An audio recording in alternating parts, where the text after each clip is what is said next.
শোনো রে নবীজির উম্মত পাঁচ ওয়াক্ত নামাজি দেশ ছেড়ে কি নিয়ে যাব আমরা কবরে একটু দেখো চিন্তা করে আল্লাহু আল্লাহ আল্লাহু আল্লাহ আল্লাহু আল্লাহ আল্লাহু আল্লাহ আল্লাহু আল্লাহ দায়কা হইলেন ওলি যিনি রাবেয়া বসরি নামে যার শুনি আল্লাহু আল্লাহ আল্লাহু আল্লাহ আল্লাহু আল্লাহ জিকির করে আল্লাহর ওলি হইয়াছেন আল্লাহু আল্লাহ আল্লাহু আল্লাহ আল্লাহু আল্লাহ আল্লাহু আল্লাহ আল্লাহু আল্লাহ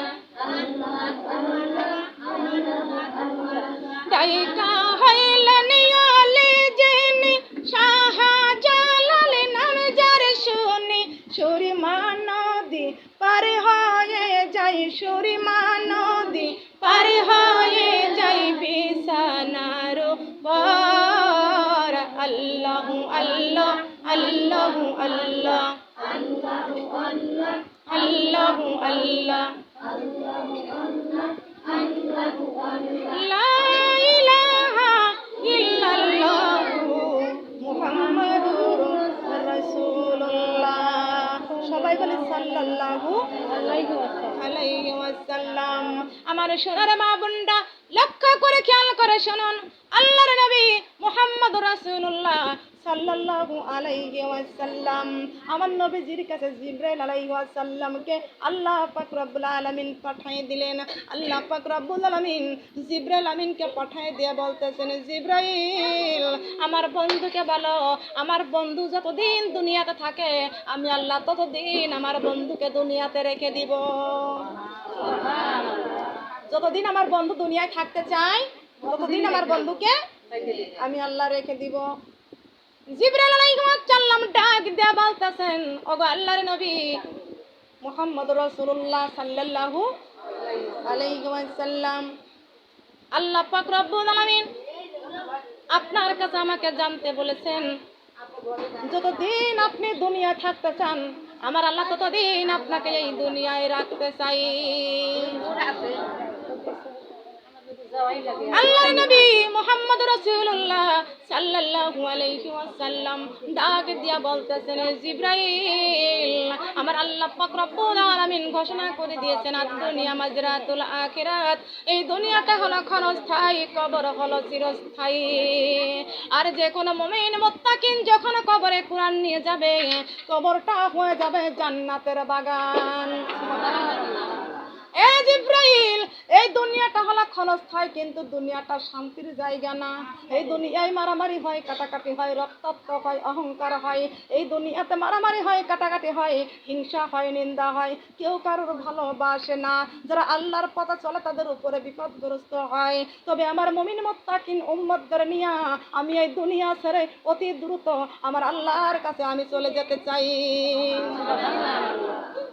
জিবরাইল আমার আল্লাহ পাক রব্বুল আলামিন ঘোষণা করে দিয়েছেন কুল্লু নাফসিন যায়কাতুল মাউত আল্লাহু আকবার জিবরাইল রে আমার আল্লাহ যদি চাই যখন আমাকে নিতে চাই আমি তখনই যাইতে রাজি আছি বলেন সুবহানাল্লাহ সুম্মা ইলাইনা তুরজাউন আমার আল্লাহ যখন ডাক দিবে আল্লাহর ডাকে সবাইকে সাড়া দিয়ে চলে যেতে হবে বলেন সুবহানাল্লাহ জিবরাইল আমাকে যদি যাওয়ার সময় হয়ে যায় তাহলে আমার আল্লাহ যেন আমাকে নিয়ে যায় কথা বলেন সুবহানাল্লাহ আমাকে যদি যাওয়ার সময় হয় তাহলে আমার আল্লাহ আমাকে নিয়ে যাবে কথা বলেন সুবহানাল্লাহ এই দুনিয়াটা আমি ভালোবাসি না কথা বলেন ঠিক কিনা এই দুনিয়ায় আমি থাকতে চাই না তার কারণ দুনিয়ায় অহংকার এই দুনিয়ায় মানুষ কোরআন নিয়ে রাজনীতি করে না শুধু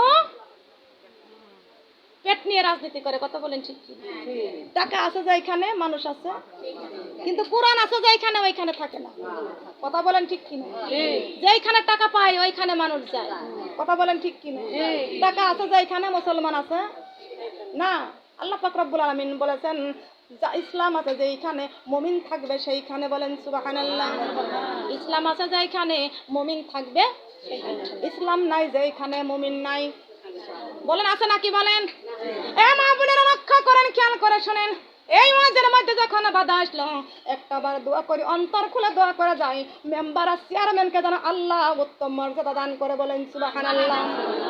মেম্বার আর চেয়ারম্যান বলে দিয়েছে আমাকে নিশ্চিন্তে এখানে ওয়াজ করতে, সুবহানাল্লাহ বলেন। তাহলে ইমানদার ছাড়াই কথা বলতে পারে? ইমানদার ছাড়াই কথা বলতে পারে? তার কারণ চেয়ারম্যানও জানে আমার মা বোনদেরকে জান্নাতে যাওয়ার দরকার, কথা বলেন সুবহানাল্লাহ। লক্ষ্য করবেন, খেয়াল করে শুনেন, আপনাদের গ্রামের যাই চেয়ারম্যান কোরআনের বৈঠক চাই, ওই চেয়ারম্যানের জন্য আল্লাহর কাছে হাত তুলে দোয়া করবেন, আল্লাহ ওই চেয়ারম্যান যেন বারবার চেয়ারম্যান হয়। মেম্বারের জন্য নামাজ পড়ে পড়ে দোয়া করবেন, আল্লাহ ওই মেম্বারকে আল্লাহ তুমি বারবার মেম্বার বানাইয়া দিবা। দোয়া আছে কি আছে না? আছে না? আপনার মেম্বারকে যা বলবেন যে আপনাদের জন্য এই কথা বলেছেন, সুবহানাল্লাহ বলেন। তার কারণ ইমানদার মেম্বার বারবার দরকার, কথা বলেন ঠিক কিনা? ইমানদার চেয়ারম্যান বারবার দরকার, কথা বলেন ঠিক কিনা? যে চেয়ারম্যান কোরআন এবং হাদিসের কথা শুনতে দিবে না, কথা বলেন ঠিক কিনা? অন্তরে কষ্ট থাকবে কি থাকবে না? বলতে পারলেও বলা যায় না, কথা বলেন ঠিক কিনা? কিন্তু আল্লাহ মুখেরটা নাই না, অন্তরেরটা নাই, কথা বলেন ঠিক কিনা? আমি এই মানিকগঞ্জের মেম্বার চেয়ারম্যানের উপর এত খুশি হয়েছি যে যারা মহিলাদেরকে জাহান্নাম থেকে বাঁচার জন্য জান্নাতে যাওয়ার মতো ব্যবস্থা করে দিয়েছেন, কোরআনের মাহফিলের আয়োজন করেছেন, কথা বলেন সুবহানাল্লাহ। লক্ষ্য করেন, ওই চেয়ারম্যানকে বারবার ভোট দিবেন, ঠিক কিনা বলেন? ওই মেম্বারকে বারবার ভোট দিবেন, তার কারণ তারা আমাদেরকে জাহান্নাম থেকে বাঁচাইতে চায়, কথা বলেন ঠিক কিনা? কি ভালো না? কি ভালো না? একটু খেয়াল করবেন, লক্ষ্য করবেন, তাদের জন্য দোয়া করবেন, কথা যেন থাকতে পারে।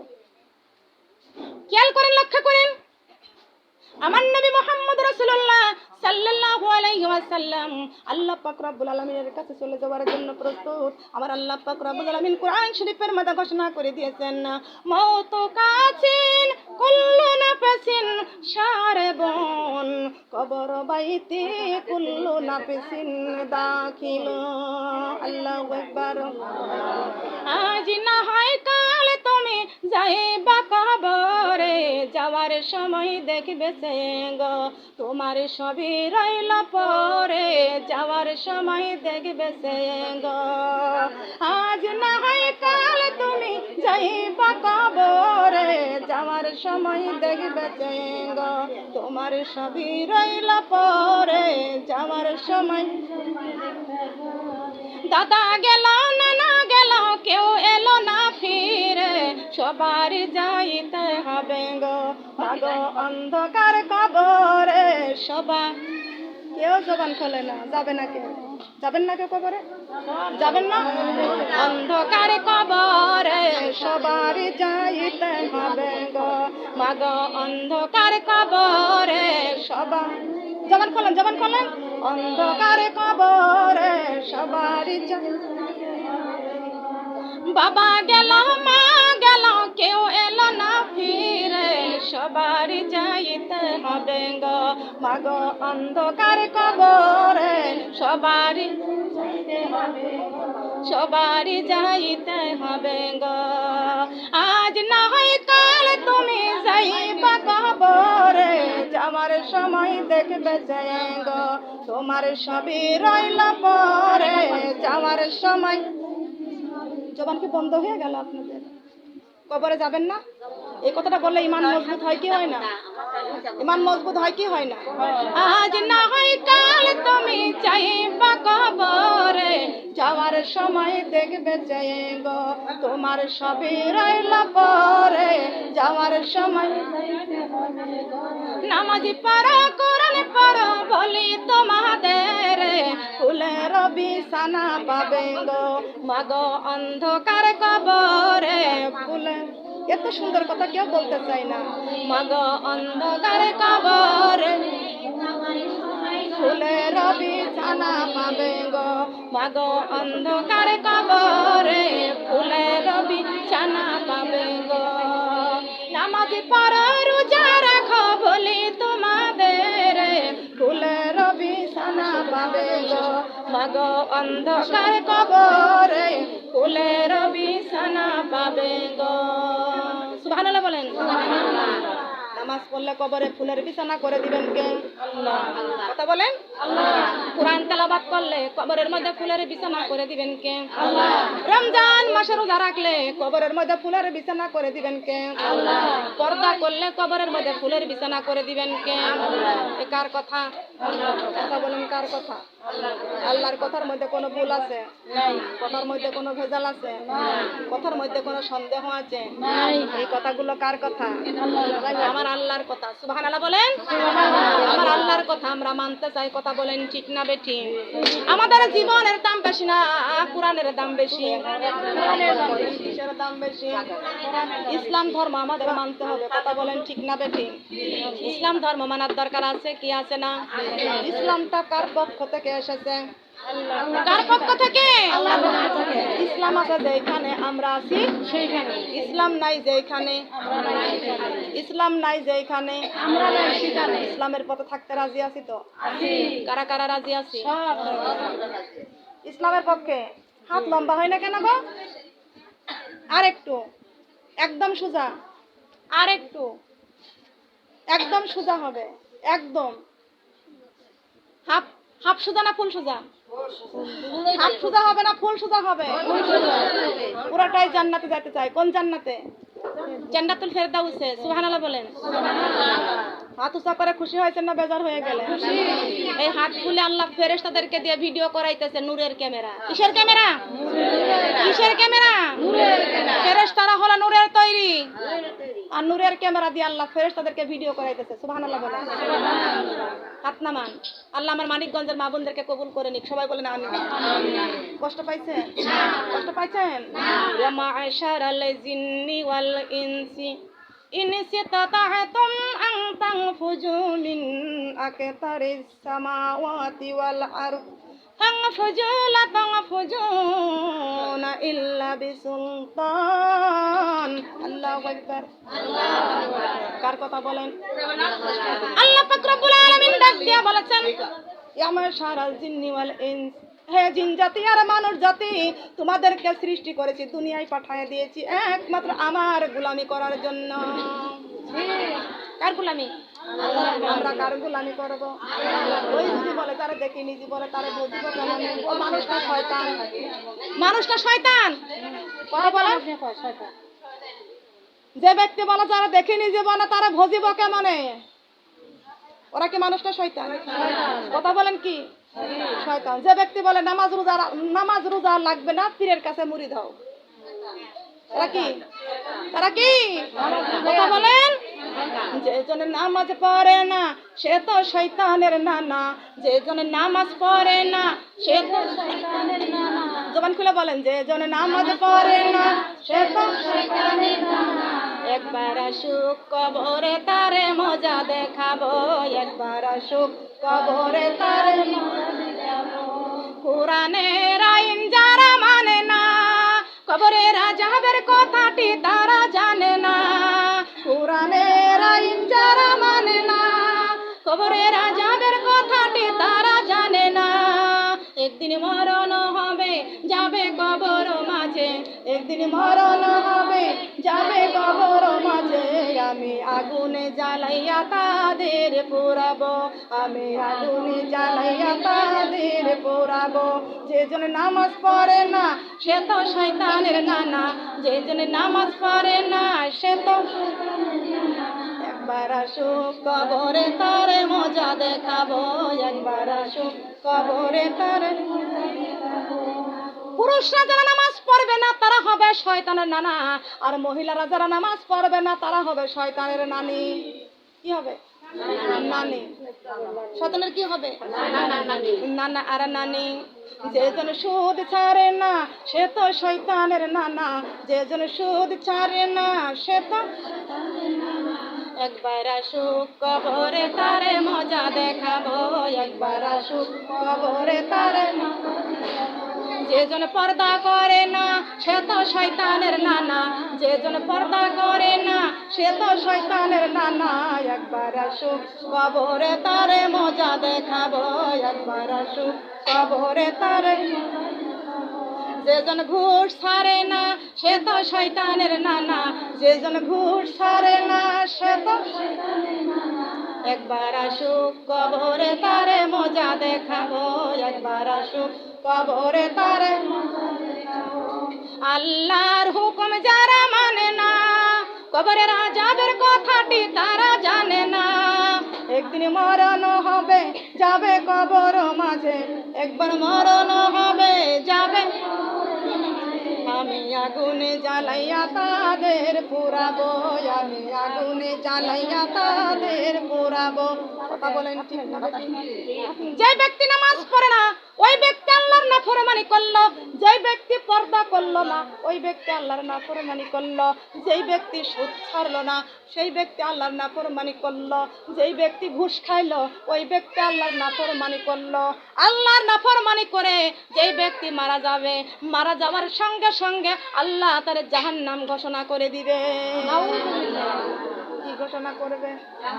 কি ঘোষণা করে দিবে? লক্ষ্য করেন, খেয়াল করে শুনেন। কষ্ট পাচ্ছেন? কষ্ট পাইতেছেন? আমার মানিকগঞ্জের মা বোনদেরকে বলে যায়, দুনিয়াটা মস্ত বড়, খাওয়া দাওয়া ফুর্তি করো, আগামীকাল বাঁচবো কিনা বলতে পারো। ও মুসলমান মা বোনেরা, নামাজ যেমন 5 ওয়াক্ত নামাজ যেমন ফরজ, পর্দা করাটাও আমাদের জন্য ফরজ। বলেন সুবহানাল্লাহ। রমজান মাসে রোজা রাখাটাও ফরজ। কথা বলেন সুবহানাল্লাহ। আমি বলে যাই, মা ফাতেমা তুজ-জাহরা রাদিয়াল্লাহু তাআলা আনহা অসুস্থ আছে, বাবার কাছে সংবাদ চলে গেছে, খবর পৌঁছে গেছে। আল্লাহর নবী মা ফাতেমার অসুস্থতার কথা শুনে আল্লাহর নবী মা ফাতেমার বাড়িতে চলে গেলেন। আল্লাহর নবী মা ফাতেমার বাড়িতে যাওয়ার পরে দেখতে পাইলেন মা ফাতেমার ঘরের মধ্যে দরজাটা লাগাই আছেন। ও মানিকগঞ্জের মা বোনদেরকে বলে যায়, কথাটা একটু ভালো করে কান লাগাইয়া শুনবেন। আল্লাহর নবী দেখতে পাইছেন মা ফাতেমার ঘরে দরজাটা লাগাইয়া আছেন, মা ফাতেমা ঘরের মধ্যে আছে, দরজাটা লাগানো। আল্লাহর নবী মা ফাতেমাকে ডাক দিয়ে বললেন, ও মা ফাতেমা, মা গো দরজাটা খুলিয়া দাও। মা ফাতেমা ডাক দিয়া বলতেছেন, ইয়া রাসূলুল্লাহ, ইয়া হাবিবাল্লাহ, আব্বাজান আমি কেমনে দরজাটা খুলবো গো বাবা? আমার গায়ে এমন একটা কাপড় আছে, এমন একটা পোশাক আমার গায়ে আছে, যেই পোশাকটা দিয়ে মাথা ঢাকতে গেলে শরীর ঢাকতে পারি না, আর যেই পোশাকটা দিয়ে শরীর ঢাকলে মাথা ঢাকতে পারি না। আল্লাহু আকবার। লক্ষ্য করেন গো মা ফাতেমা তুজ-জাহরা রাদিয়াল্লাহু তাআলা আনহা, যে আল্লাহ পাক রব্বুল আলামিন ফাতেমাকে আল্লাহ জান্নাতের সরদারিনী করেছেন। বলেন সুবহানাল্লাহ। কি করেছেন? জান্নাতের সরদারিনী করেছেন। সেই ফাতেমা ডাকি দিয়া বলতেছেন, বাবা গো এমন একটা পোশাক আমার গায়ে আছে বাবা, যা দিয়ে শরীর ঢাকতে মাথা ঢাকতে পারি না, আর শরীর ঢাকতে মাথা ঢাকতে পারি না, মাথা ঢাকতে শরীর ঢাকতে পারি না। আল্লাহর নবী ওই দরজার কাছে দাঁড়িয়ে আছেন। আল্লাহর নবী মাথার মধ্যে হাত দিলেন। বলেন সুবহানাল্লাহ। হে মানিকগঞ্জের মা বোনরা একটু লক্ষ্য করে খেয়াল করে শুনেন। আল্লাহর নবী মাথার মধ্যে হাত দিলেন, মাথার মধ্যে হাত দিয়া মাথার পাগড়ি খানা খুললেন। একটু খেয়াল করে শুনেন। সুবহানাল্লাহ, আলহামদুলিল্লাহ, সুবহানাল্লাহ, আলহামদুলিল্লাহ,